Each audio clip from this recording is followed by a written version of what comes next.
এত সুন্দর হওয়ার তো দরকার ছিল না। আমি আমার পিঠা দেখে আমি নিজেই অবাক, এত সুন্দর হইতেছে।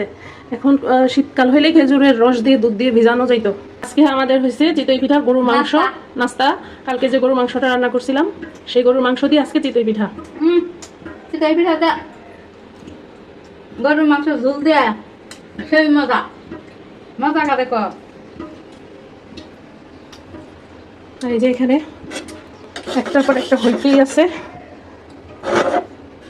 একটু বেশি সুন্দর হইতেছে পিঠা, একটু বেশি সুন্দর।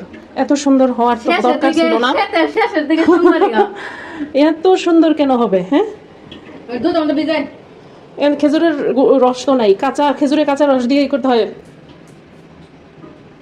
বিশেষ করে গরুর ঝোল, গাঢ় গাঢ় গরুর ঝোল, পাতলা ঝোল আবার মজা না। ঝোলটা দিয়েই চিতই পিঠার মজা। কত মজা। খাইলে চলে আসেন, খাইলে চলে আসেন আপনারা।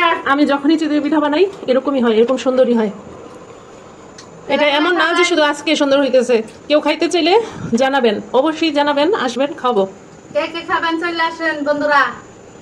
গরুর মাংস দিয়ে চিতই পিঠা সেই মজা। খাইলে বুঝবেন, না খাইলে বুঝবেন না। মনিমা বুঝতেছে, আমি খাইতাছি, আমি বুঝতেছি। যারা যারা বুঝতে চান চলে আসেন। আমি খাইতাছি, আমার সাথে যোগাযোগ ভাবছি করেন। একটা চিতই পিঠার দোকান দিব নাকি? হ্যাঁ মনিমা।